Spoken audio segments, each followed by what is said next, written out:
Hello students, कैसे हो आप सब। आशा करते हैं आप स्वस्थ होंगे, अच्छे होंगे और खूब मन लगाकर पढ़ रहे होंगे। तो बच्चों, हम आज आपको पाठ 9 रेगिस्तान में जीवन पढ़ाएंगे। तो हम आपको रेगिस्तान में जीवन पढ़ाने से पहले इस पाठ का थोड़ा सा इंट्रोडक्शन देते हैं। जैसे कि आपको पता है कि जल ही हमारे लिए, हमने आपको पिछले पाठों में पढ़ाया है कि हमें रहने के लिए कैसा स्थान चाहिए होता है, और जैसे जिस क्षेत्र में ज़्यादा बारिश आती है वहाँ पे हम किस तरह से घर बनाते हैं, और जहाँ पर पानी की बहुत कमी होती है वहाँ पर लोग कैसे जीवन यापन करते हैं। तो रेगिस्तान जो है उनमें से एक है जहाँ पर पानी की बहुत ही कमी होती है। वहाँ पर जो पानी है वो बहुत ही कम होता है और वहाँ पर रेत ज़्यादा होती है, गर्मी बहुत होती है। तो इस पाठ में हम यह पढ़ेंगे कि वहाँ पर लोग कैसे रहते हैं, कैसे अपना जीवन व्यतीत करते हैं। तो आप पिछले पाठों में पढ़ते आए हैं कि हमने हर एक जगह की आपको जलवायु की विशेषता बताई है, मनुष्य के लिए किन किन चीज़ों की आवश्यकता होती है और उन चीज़ों में उस जगह पर किस चीज़ की कमी है और किस जगह पर क्या चीज़ अधिक होती है, तो फिर वहाँ किस तरह की उनको परेशानियों का सामना करना पड़ता है। तो बच्चों, आओ शुरू करते हैं हम पाठ 9 रेगिस्तान में जीवन। अध्याय 5 में आप पढ़ चुके हैं कि पेड़ पौधे, पशुओं एवं मनुष्यों के लिए जल ही जीवन है। जहाँ पीने के लिए जल ना हो, मवेशियों को चरने के लिए घास न हो एवं फसलों के उगने के लिए जल न हो, ऐसे स्थान पर किसी भी जीव के लिए जीवन कठिन होगा। अब हम विश्व के उन स्थानों के बारे में पढ़ेंगे जहां लोग अत्यधिक कष्टकारी तापमान में भी जीना सीख चुके हैं। इनमें से कुछ स्थान आग की तरह गर्म होते हैं तो कुछ बर्फ की तरह ठंडे होते हैं। ये विश्व के रेगिस्तान क्षेत्र हैं। इन क्षेत्रों में कम वर्षा, विरल वनस्पति एवं चरम तापमान होते हैं। तापमान के आधार पर रेगिस्तान गर्म या ठंडे हो सकते हैं। इन स्थानों में जहाँ कहीं भी थोड़ा बहुत जल उपलब्ध होता है, लोग वहाँ कृषि करने के लिए बस जाते हैं। तो बच्चों, हमने आपको इस पुस्तक में जो हमारा पाठ 5 था उसमें क्या था, उसमें जल ही जीवन है के बारे में आपको समझाया गया था कि पानी हमारे लिए कितना ही आवश्यक है, पीने के लिए, घर के काम करने के लिए और इसके साथ साथ कृषि के लिए। तो जब कृषि नहीं होगी तो हम क्या खाएंगे पिएंगे। तो इसीलिए जो जल है वो हमारे लिए कितना महत्वपूर्ण है, मनुष्यों के लिए, जानवरों के लिए, हर एक के लिए जो है वो जल बहुत ही ज़रूरी है। और आज हम आपको क्या बताएंगे कि जहाँ पर तापमान बहुत ऊंचा होता है वहाँ के लोग कैसे जीवन व्यतीत करते हैं, और जहाँ पर खूब ठंड होती है वहाँ के लोग किस तरह से रहते हैं। और हमारा जो रेगिस्तानी क्षेत्र है वो उस सब रेगिस्तान में कुछ कुछ भिन्नता आपको आएगी जो हम आपको पाठ में पढ़ाएंगे। जैसे जैसे हम एक एक स्टेप पर आगे बढ़ेंगे तो आप समझेंगे कि रेगिस्तान कितनी तरह के हैं और हर एक रेगिस्तान की क्या विशेषता है, वो सब आपको हम इस पाठ में पढ़ाएंगे। तो जो रेगिस्तान में जहाँ पर भी पानी होता है तो वहाँ के लोग क्या करते हैं, वहीं पर रहने लग जाते हैं और कृषि करने लग जाते हैं। अब एक शब्दावली आप देखिए, रेगिस्तान क्या है।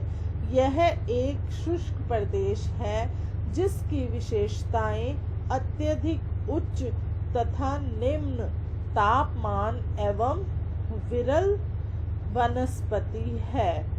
मतलब यहाँ पर थोड़ी बहुत चीज़ें ही मिलती हैं। तो आपको समझ में आ गया रेगिस्तान क्या है। आगे हम बढ़ते हैं। आगे आपको एक चित्र भी दिखाया गया है, ये है सहारा रेगिस्तान। तो हमारे यहाँ पे जितने भी रेगिस्तान हैं आपको उनके बारे में, उनके नाम और उनके वहाँ पर क्या विशेषताएं हैं वो बताई जाएंगी। तो अगला हमारा है गरम रेगिस्तान। गरम हमारा रेगिस्तान कौन सा है? सहारा, उसका नाम है सहारा रेगिस्तान, आप चित्र में देख सकते हैं। आगे पढ़ते हैं अब इसके बारे में। विश्व एवं अफ्रीका महाद्वीप के मानचित्र को देखिए। विश्व और अफ्रीका के आप महाद्वीप के मानचित्र को देखेंगे तो उत्तरी अफ्रीका के बड़े भूभाग पर फैले सहारा के रेगिस्तान का पता लगाएं। जब आप मानचित्र में देखेंगे तो वहां पर आप क्या देखेंगे? वहां पर आप सहारा के रेगिस्तान को देखें। यह विश्व का सबसे बड़ा रेगिस्तान है। तो बच्चों, हमारा विश्व का सबसे बड़ा रेगिस्तान कौन सा है? ये एक प्रश्न है आपके लिए। तो हमारे विश्व का सबसे बड़ा रेगिस्तान है सहारा रेगिस्तान। यह विश्व का सबसे बड़ा रेगिस्तान है और यह लगभग 8.54 लाख वर्ग किलोमीटर के क्षेत्र में फैला हुआ है। तो बच्चों, यह कितने क्षेत्रफल में फैला हुआ है? 8.54 लाख वर्ग किलोमीटर के क्षेत्र में फैला हुआ है। तो बच्चों, आपको याद है कि हमारे भारत का क्षेत्रफल कितना है? हमारे भारत का क्षेत्रफल 3.2 लाख वर्ग किलोमीटर है। हमारे भारत का क्षेत्रफल 3.2 लाख वर्ग किलोमीटर है। सहारा रेगिस्तान 11 देशों से घिरा हुआ है। कितने देशों से घिरा हुआ है? 11 देश। और वो कौन कौन से देश हैं? आओ आपको बताएं। वो देश हैं अल्जीरिया, चाड, मिस्र, Libya, Mali, Mauritania, Morocco, Niger, Sudan, Tunisia एवं पश्चिमी सहारा। तो ये वो 11 देश हैं जो सहारा रेगिस्तान को इन 11 देशों ने घेरा हुआ है। रेगिस्तान के बारे में सोचते समय आपके मस्तिष्क में तुरंत ही रेत का दृश्य उभरता है, परंतु सहारा मरुस्थल बालू की विशाल परतों से ढका हुआ ही नहीं, वरन वहाँ बजरी के मैदान और नग्न चट्टानी सतह वाले उत्थित पठार भी पाए जाते हैं। ये चट्टानी सतह कुछ स्थानों पर 2500 मीटर से भी ऊंची है। तो रेगिस्तान के बारे में बच्चों सुनते ही क्या आपके मस्तिष्क में उभरता है? रेत का दृश्य। रेत का दृश्य आपके मस्तिष्क में उभर जाता है। तो इससे क्या होता है? जो मरुस्थल है, बालू की, रेगिस्तान का नाम सुनते ही बच्चों आप सोचते हो ना कि वहाँ पे रेत ही रेत होगी और कुछ नहीं होगा, परंतु जो सहारा हमारा रेगिस्तान है वो मरुस्थल बालू की विशाल परतों से ही ढका हुआ नहीं है, बल्कि वहाँ पर क्या है? बजरी के मैदान और चट्टानों वाली सतह। अब आपको इस चित्र में दिख रहा है ना, ऐसे ऊंचे ऊंचे पठार से, ये सब वहाँ पर हैं। ये चट्टानी सतहें कुछ स्थानों पर कितनी ऊंची है?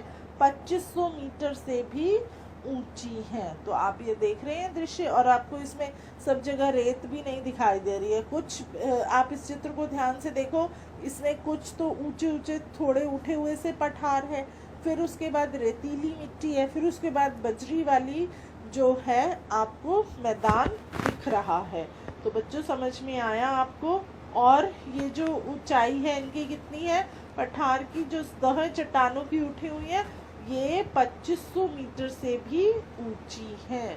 तो आपको समझ में आया ये सहारा रेगिस्तान। अब आप अगले पृष्ठ पर आए, वहां पर आप क्या देखेंगे? आपको यहाँ पे एक चित्र दिखाई दे रहा है अफ्रीकी महाद्वीप में सहारा। तो अफ्रीका महाद्वीप में आपको क्या है? सहारा। रेगिस्तान का दृश्य मरुस्थल आप देख सकते हैं। इसमें आप सहारा मरुस्थल कर्क रेखा के पार आप देखेंगे। इधर कर्क रेखा पर आप देखें सहारा मरुस्थल है, और उसके दूसरी तरफ एशिया है, भूमध्य सागर है, ट्यूनीशिया है। इसको चारों तरफ से देखो, उन देशों के नाम आपको दिखाई दे रहे हैं। 11 देशों के नाम आपको ये सहारा मरुस्थल जिन्होंने घेरा हुआ है, इसके आपको इस चित्र में देख रहे हैं आप बच्चों। इन 11 देशों जो है वो इस चित्र में आपको साफ दिख जाएंगे। तो ये आपने देख लिया चित्र। अब आप देखो यहाँ पर है, क्या आप जानते हैं, आपको यह जानकर आश्चर्य होगा कि आज का सहारा रेगिस्तान एक समय में पूर्णतः हरा भरा मैदान था। सहारा की गुफाओं से प्राप्त चित्रों से ज्ञात होता है कि यहाँ नदियाँ तथा मगर पाए जाते थे। हाथी, शेर, जिराफ और शतुरमुर्ग, भेड़, पशु तथा बकरियां सामान्य जानवर थे, परंतु यहाँ के जलवायु परिवर्तन से इसे बहुत गर्म व शुष्क प्रदेश में बदल दिया। तो बच्चों, ये जो सहारा रेगिस्तान है, एक समय में क्या था, ये हरा भरा मैदान था।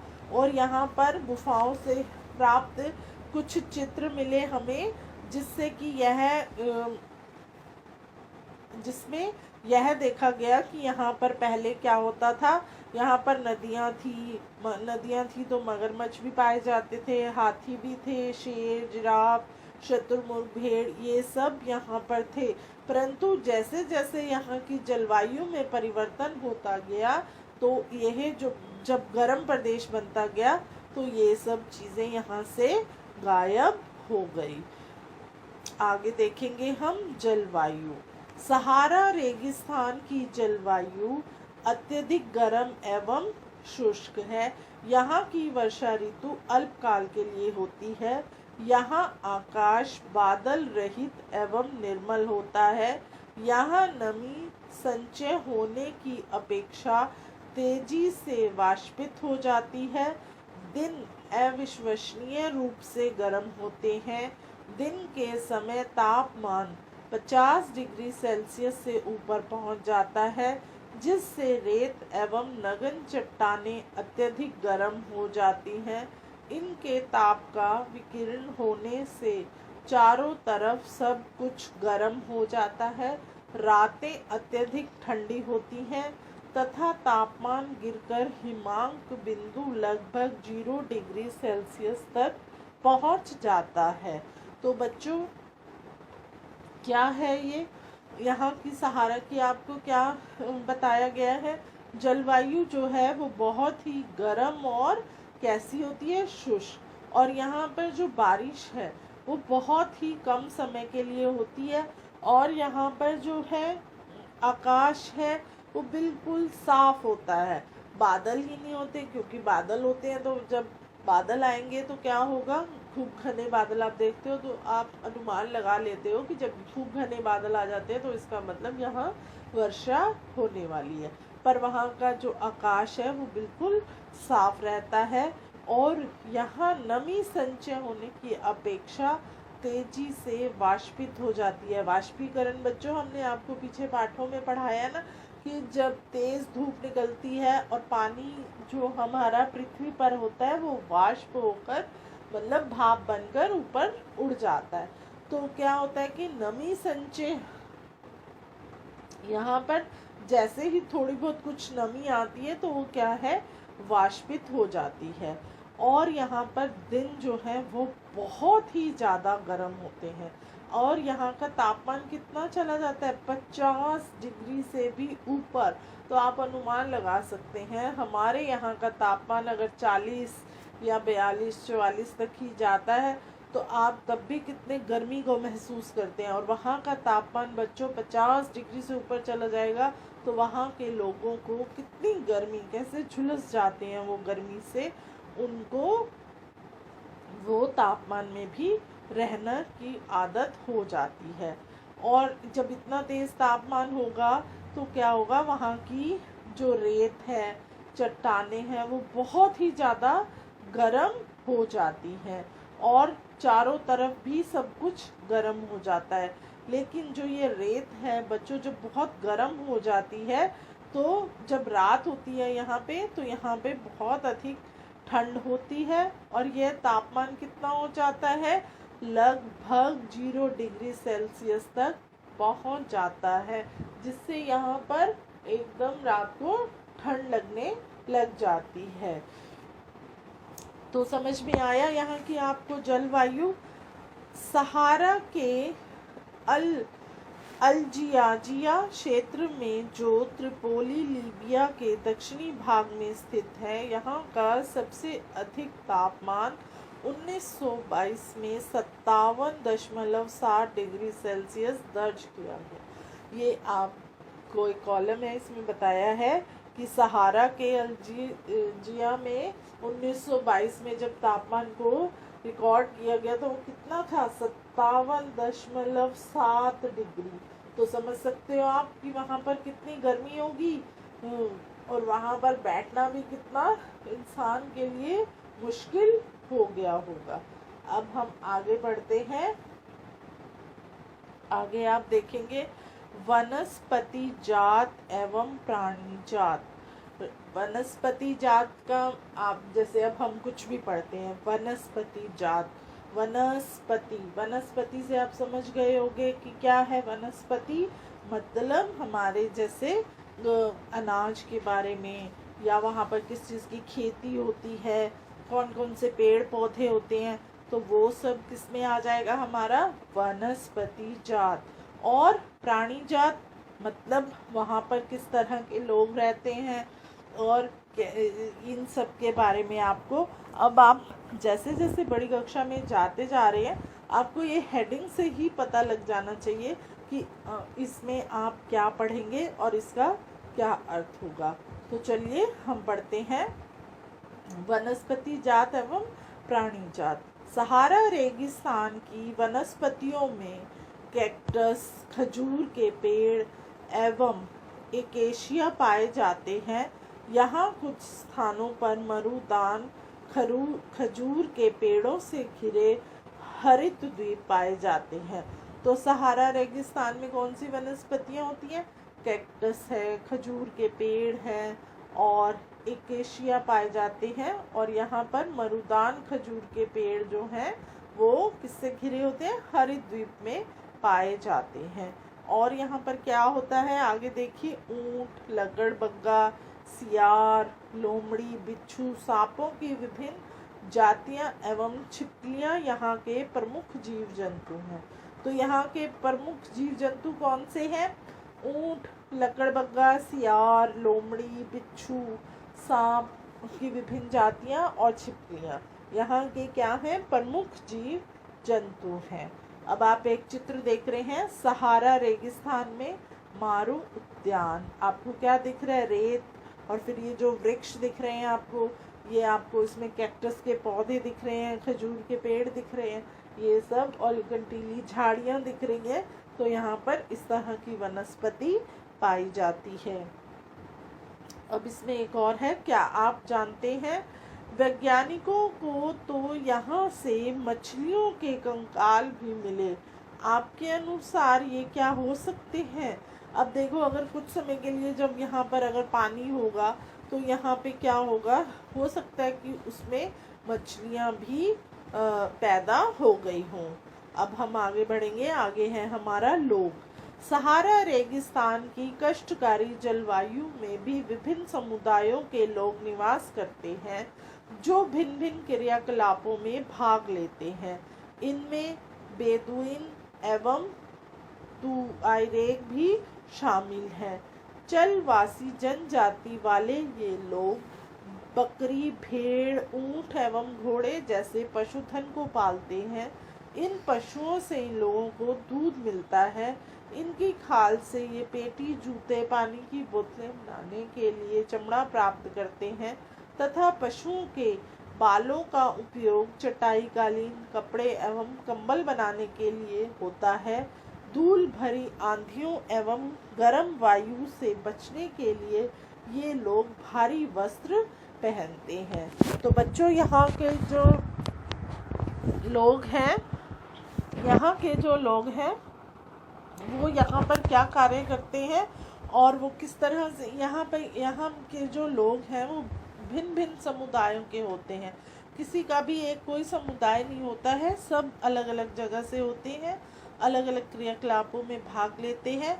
और ये क्या होते हैं? जलवासी जनजाति। जब वो एक जगह पे नहीं रहते हैं, वो चलते फिरते रहते हैं। जैसे उनके पास क्या होता है, उनके पास भेड़ है, बकरी है, गाय है, भैंस है, वो इनको पालते हैं। ऊँट है, घोड़े हैं, वो ऐसी चीज़ों को पालते हैं। और फिर वो क्या करते हैं, इनसे कुछ पशु जैसे हैं, जैसे बकरी है, इसका दूध निकाल के वो अपने चाय के लिए, दूध पीने के लिए वो बकरी के दूध का इस्तेमाल करते हैं। फिर इसके बाद वो क्या करते हैं, अगर कुछ हो जाता है किसी पशु को, तो वो इनकी खाल से ही अपने लिए पेटी, जूते, पानी की बोतल, ये सब बनाने के लिए चमड़ा प्राप्त करते हैं। और इनके बालों को काट कर वो क्या करते हैं, कंबल, भेड़ के बाल। बच्चों, आपने सुना है ना, भेड़ के बाल बहुत ही काम में आने वाले हैं। भेड़ के बालों से वो चटाई, कालीन, कंबल आदि बनाते हैं। और जब धूल भरी आंधियाँ और गर्म तेज हवाएं, लू जब चलती है, तो उससे बचने के लिए वो भारी वस्त्र पहन लेते हैं कि जिससे वो तेज गर्मी उनके शरीर तक ना पहुँचे। सहारा में मरुदान एवं मिस्र में नील घाटी लोगों को निवास में मदद करती है। यहाँ जल की उपलब्धता होने से लोग खजूर के पेड़ उगाते हैं। यहाँ चावल, गेहूं, जौ एवं सेम जैसी फसलें भी उगाई जाती हैं। मिस्र में उगाए जाने वाली कपास पूरे विश्व में प्रसिद्ध है। तो सहारा के मरुदान और मिस्र की नील घाटी में लोगों को निवास में मदद करती है। और यहाँ पर जो जल होता है, तो उस जल का उपयोग वो लोग किसके लिए करते हैं, वहाँ पर खजूर का पेड़ लगाते हैं, वहाँ पर चावल, गेहूँ और सेम जैसी फसलों को भी वो लगाते हैं। तो जिससे क्या है, और मिस्र में क्या है, मिस्र में कपास का उत्पादन किया जाता है, वहाँ पर कपास लगाई जाती है। और वहाँ की जो कपास है वो पूरे विश्व में प्रसिद्ध है। तेल की खोज। संपूर्ण विश्व में अत्यधिक मांग वाले इस उत्पाद का अल्जीरिया, लीबिया एवं मिस्र में होने के कारण सहारा रेगिस्तान में तेजी से परिवर्तन हो रहा है। इस क्षेत्र में प्राप्त अन्य महत्वपूर्ण खनिजों में लोहा, फास्फोरस, मैग्नीज एवं यूरेनियम सम्मिलित है। तो बच्चों, तेल की जो खोज है, तेल जो है आजकल उसकी मांग है, बढ़ती जा रही है। तो उसके लिए क्या कर रहे हैं, विश्व भर में तेल जो है बहुत ही आवश्यक होता जा रहा है। और इसके उत्पाद के लिए क्या हो रहा है, अल्जीरिया, लीबिया और मिस्र में होने के कारण सहारा रेगिस्तान में बहुत तेजी से परिवर्तन हो रहा है। यहाँ पर लोग क्या कर रहे हैं, महत्वपूर्ण खनिजों में जैसे लोहा, फास्फोरस, मैग्नीज और यूरेनियम, यहाँ पर क्या है, इसमें एक सम्मिलित हैं। आगे देखेंगे, सहारा की सांस्कृतिक जीवन शैली में भी परिवर्तन आ रहा है। आज यहाँ मस्जिदों से ऊंचे कांच की खिड़कियों वाले भवनों तथा ऊंटों के प्राचीन मार्ग के स्थान पर सुपर महामार्ग बन गए हैं। तो बच्चों, पहले क्या है, रेगिस्तान में ऊंट पर ही जाया जाता था, लेकिन आज यहाँ पर क्या है, सड़कें बन रही हैं और ऊंची ऊंची खिड़कियों वाले घर बन रहे हैं, घर बनाए जा रहे हैं। और इसके साथ साथ नमक के व्यापार में ऊंटों के स्थान ट्रक ले रहे हैं। पहले क्या था कि यहाँ पर ऊंटों पर सामान लादकर एक स्थान से दूसरे स्थान पर जाता था, तो आज वो काम ट्रक कर रहे हैं। तुआरेगो लोग विदेशी पर्यटकों के लिए मार्गदर्शन का काम कर रहे हैं। आज अनेक चलवासी जनजाति के लोग शहरी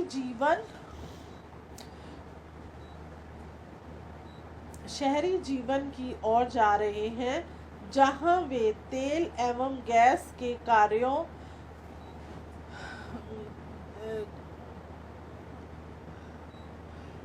में नौकरी ढूंढते हैं।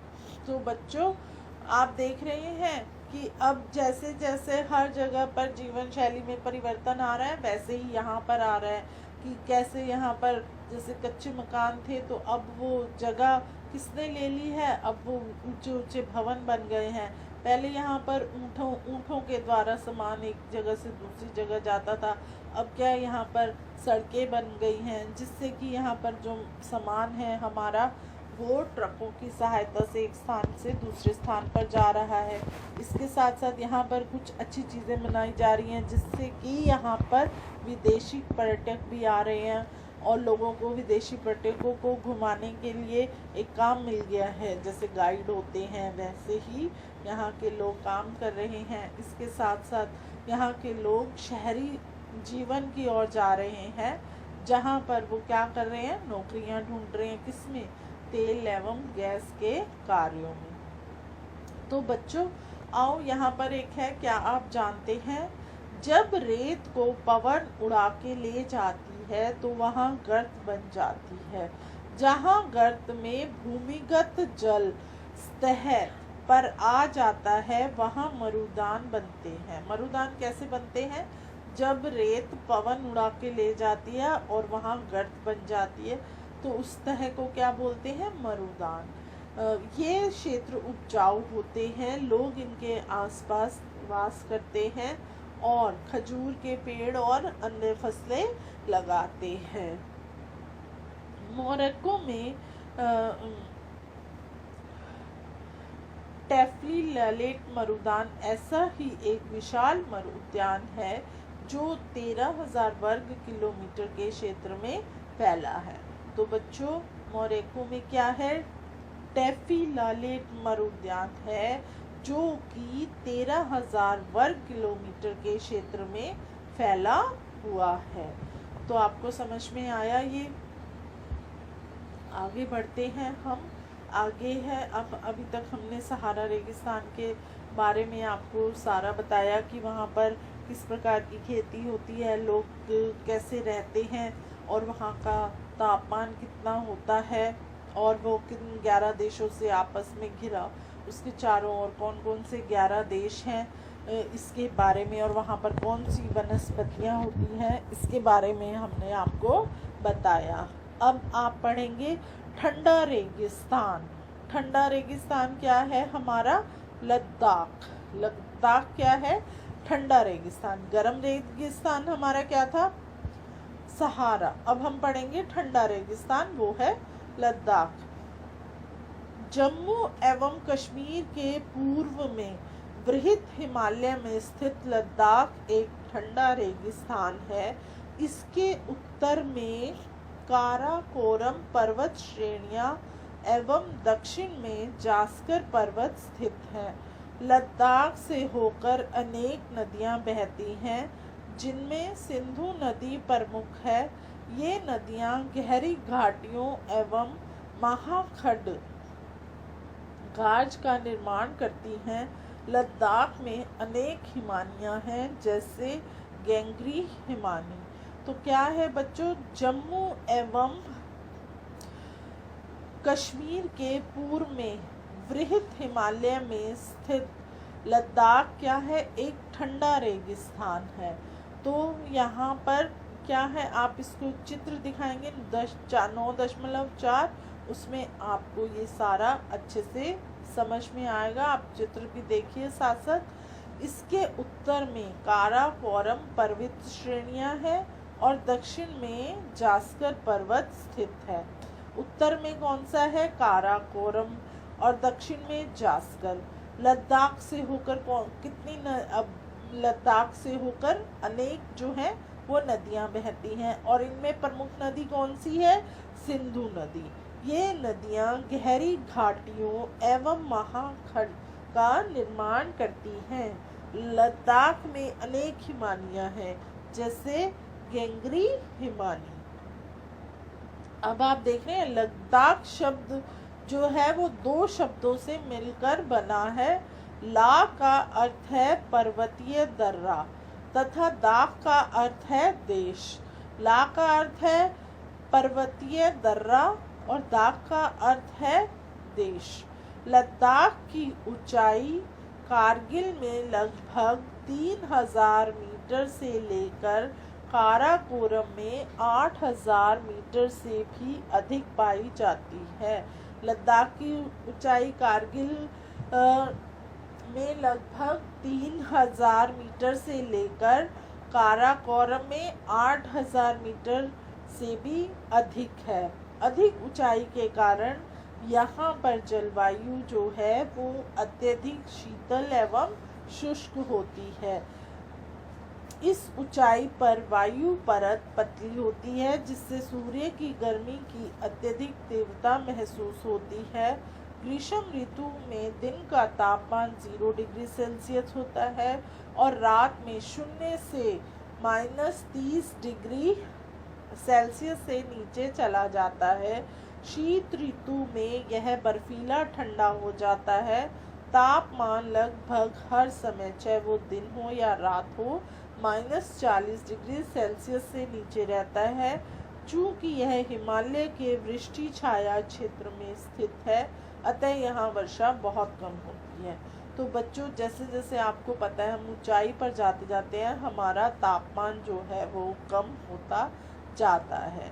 और यहाँ का तापमान दिन में 0 डिग्री होता है गर्मियों में, और रात के समय में -30 डिग्री तक पहुँच जाता है। और जबकि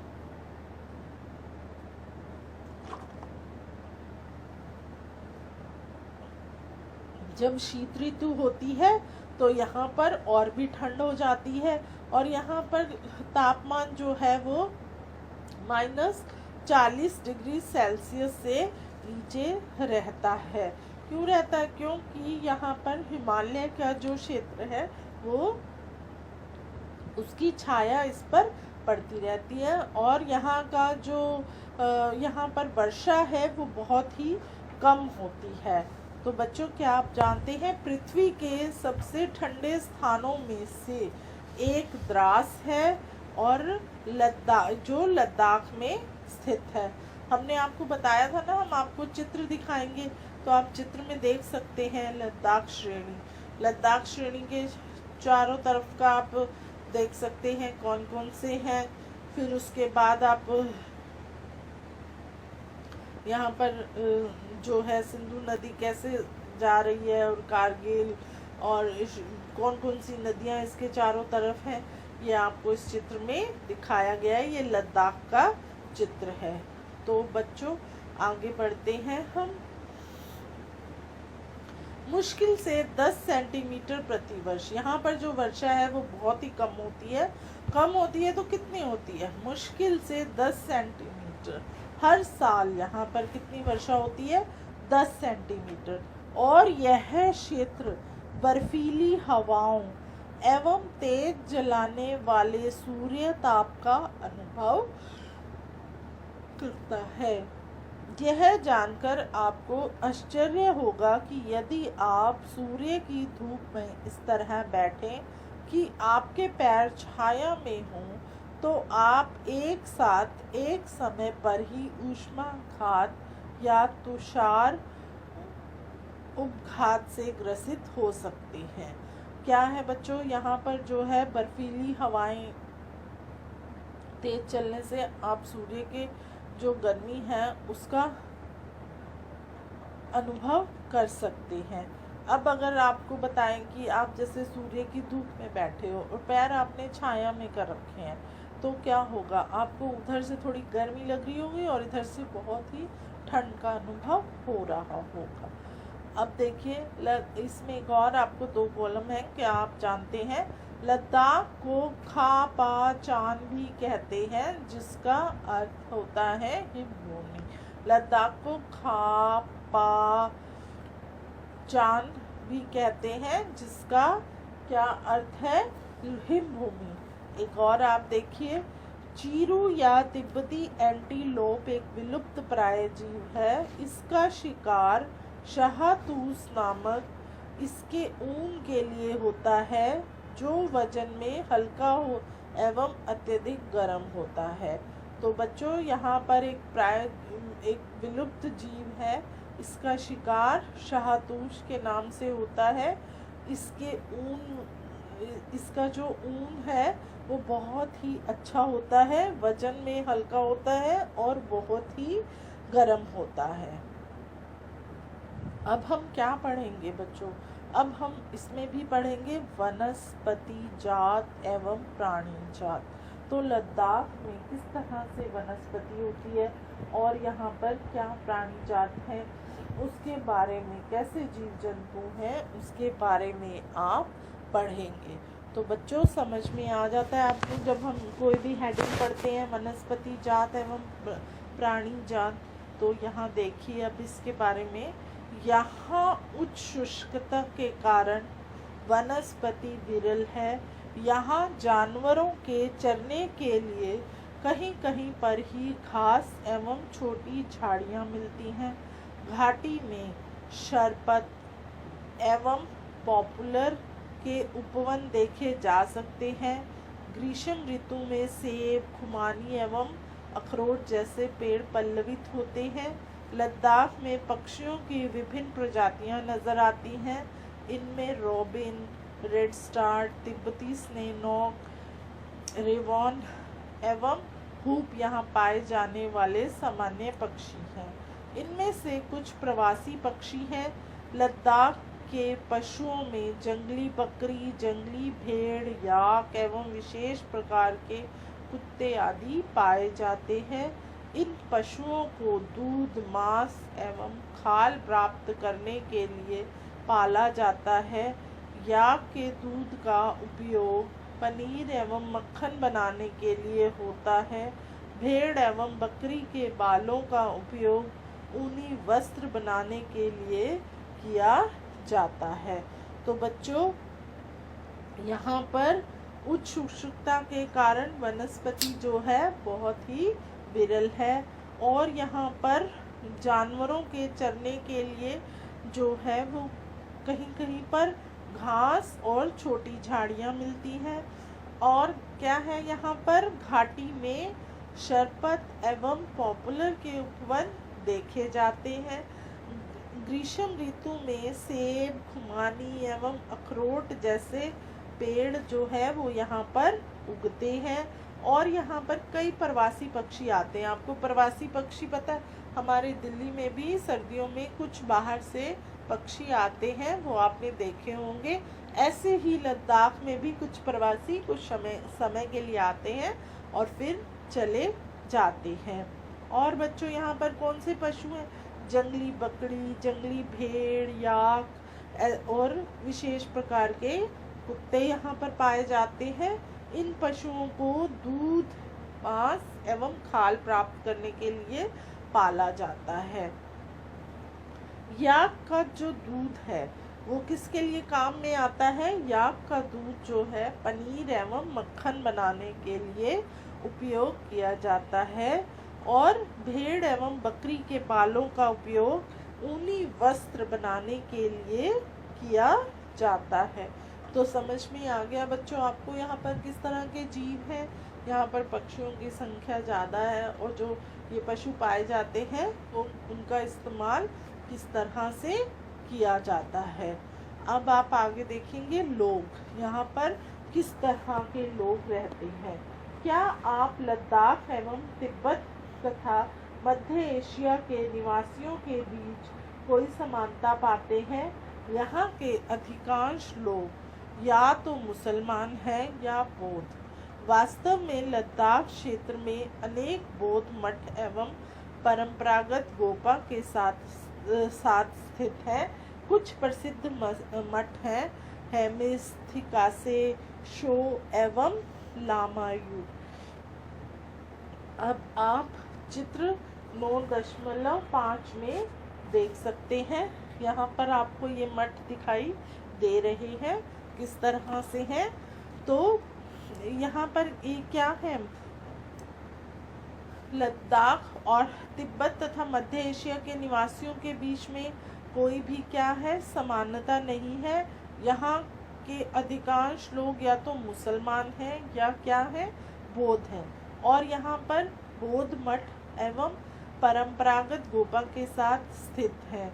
कुछ प्रसिद्ध मठ हैं, वो कौन से हैं, हेमिस्थिक्से, शो, ये आपको इस चित्र में दिखाई दे रहा है। ग्रीष्म ऋतु में यहाँ के निवासी जो आलू, मटर, सेम एवं शलजम की खेती करते हैं। गर्मियों में यहाँ पर किस चीज़ की खेती होती है, जौ उगाए जाते हैं, आलू उगाए जाते हैं, मटर है, सेम है और शलगम है, इसकी यहाँ पर खेती होती है। और शीत ऋतु में यहाँ पर जलवायु जो है वो बहुत ही कष्टकारी होती है। हमने आपको बताया ना, यहाँ पे जो शीत ऋतु में कितनी जलवायु होती है, -0 डिग्री तक यहाँ का तापमान चला जाता है और -40 तक भी चला जाता है। तो इस कारण यहाँ की जो जलवायु है शीत ऋतु में वो कष्टकारी होती है। तो यहाँ के लोग धार्मिक अनुष्ठानों एवं उत्सवों में अपने आप को मस्त रखते हैं। यहाँ की जो महिलाएं हैं वो बहुत ही परिश्रमी हैं। वो केवल घर एवं खेतों में ही काम नहीं करती हैं, बल्कि अपनी घरों में जैसे छोटी छोटी दुकानें खोली हुई हैं उनको संभालती हैं या व्यवसाय करती हैं। लद्दाख की जो राजधानी लेह है, सड़क एवं वायु मार्ग द्वारा भलीभांति जुड़ी हुई है। राष्ट्रीय राजमार्ग 1A लेह की जो जिला दर्रा होते हुए कश्मीर घाटी से जोड़ता है। क्या आप हिमालय के कुछ अन्य दर्रों के बारे में कुछ बता सकते हैं? तो बच्चों क्या है, लद्दाख की जो राजधानी लेह है वो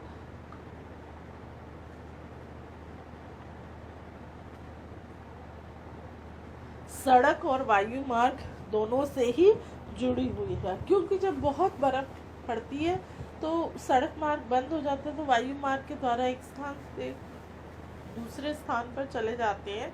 और इसके साथ साथ राष्ट्रीय राजमार्ग 1A लेह को जो जिला दर्रा होते हुए कश्मीरी घाटी से जोड़ता है।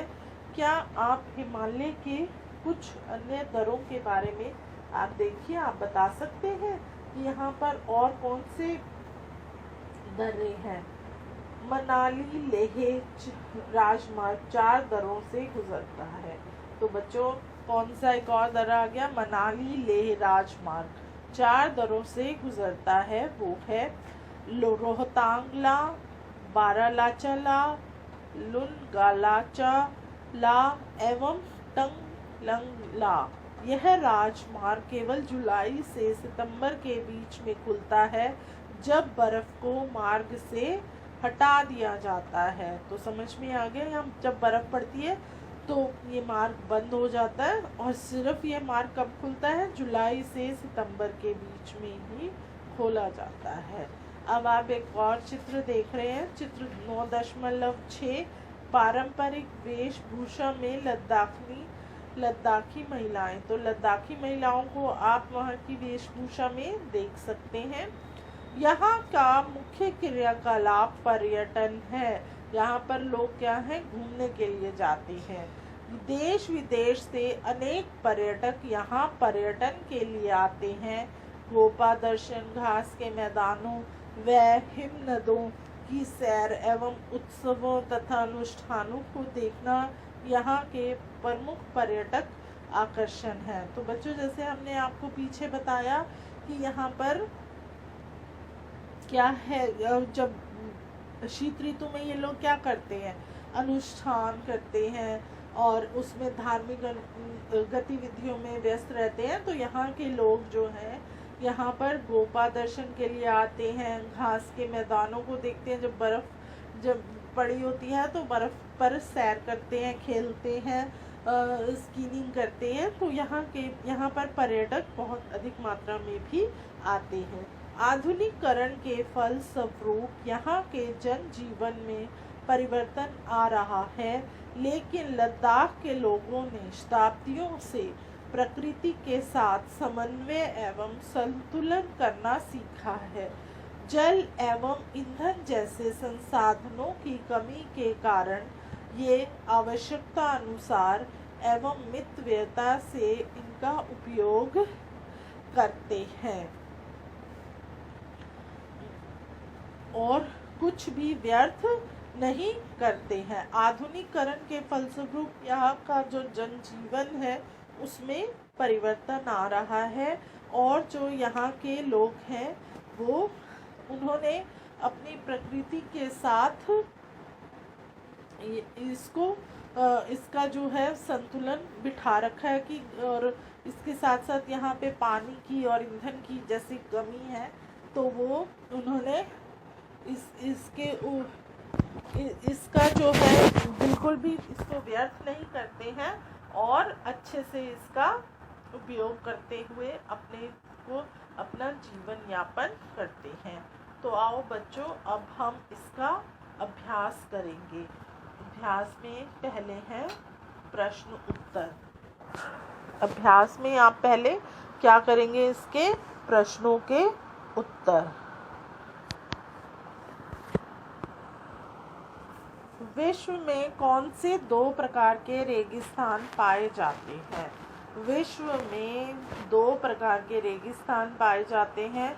गर्म रेगिस्तान वो है हमारा सहारा, दूसरा है ठंडा रेगिस्तान जो लद्दाख है। सहारा रेगिस्तान किस महाद्वीप में स्थित है? सहारा रेगिस्तान मरुस्थल अफ्रीका महाद्वीप में स्थित है। यह उत्तरी अफ्रीका के बड़े हिस्से को कवर करता है। फिर आगे है हमारा प्रश्न, लद्दाख रेगिस्तान की जलवायु परिस्थितियाँ क्या हैं? लद्दाख एक ठंडा रेगिस्तान है जो महान हिमालय में स्थित है। लद्दाख की ऊंचाई 3000 मीटर से 8000 मीटर तक है, जिसके कारण यहाँ की जलवायु बहुत ठंडी एवं शुष्क है। इस ऊंचाई पर हवा बहुत पतली होती है और यह सूर्य की गर्मी को तेज करती है और यहाँ सर्दियों का तापमान -40 डिग्री सेल्सियस से कम होता है और गर्मियों में दिन का तापमान 0 डिग्री से थोड़ा ऊपर होता है। तो बच्चों, लद्दाख का रेगिस्तान की जलवायु आपको बता दी। अब आगे आप देखेंगे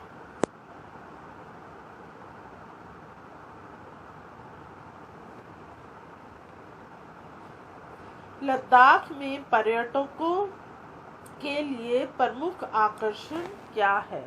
पर्यटन एक प्रमुख गतिविधि है क्योंकि भारत और विदेशों से बहुत पर्यटक हर साल लद्दाख आते हैं। मुख्य आकर्षणों में से एक बौद्ध मठ और गोम्पा है। पर्यटक घास के मैदानों और ग्लेशियरों को देखने और लद्दाख के महत्वपूर्ण समारोह और उत्सवों को देखने के लिए ट्रैकिंग का भी यहाँ आनंद लेते हैं।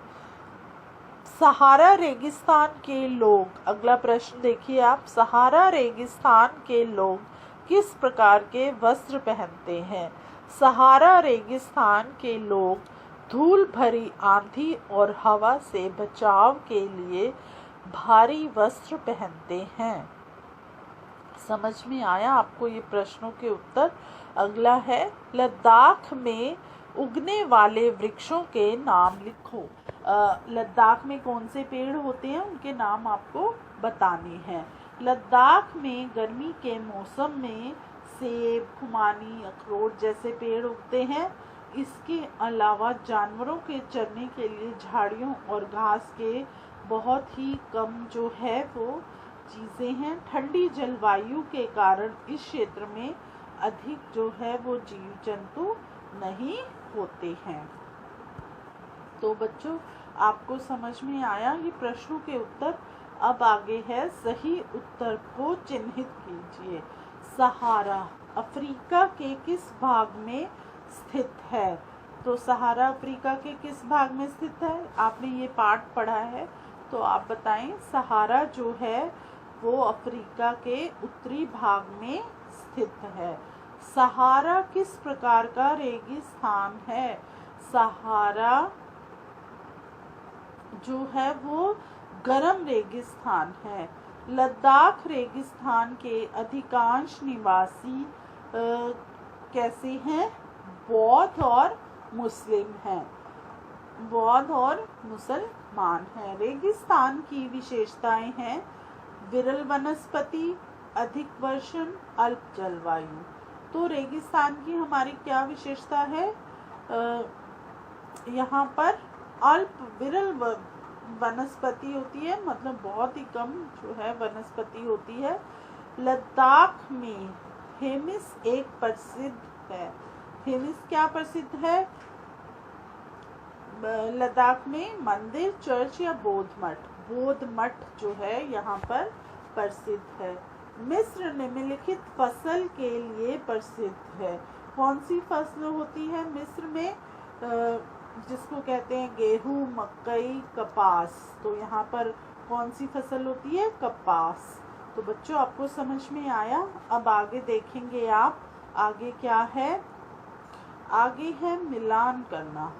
तो बच्चों, अब आपको यहाँ पे क्या करना है? मिलान करना है। तो पहले हमारा क्या है? मरु उद्यान।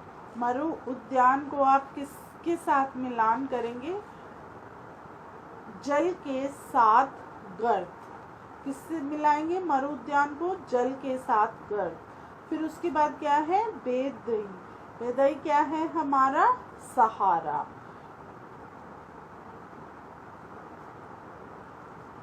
फिर उसके बाद क्या है? तेल। तेल कहाँ पर मिलेगा हमें? लीबिया में।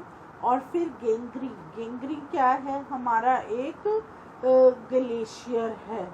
ग्लेशियर मतलब आप यहाँ पे आ जाएगा सहार, एक ठंडा जो है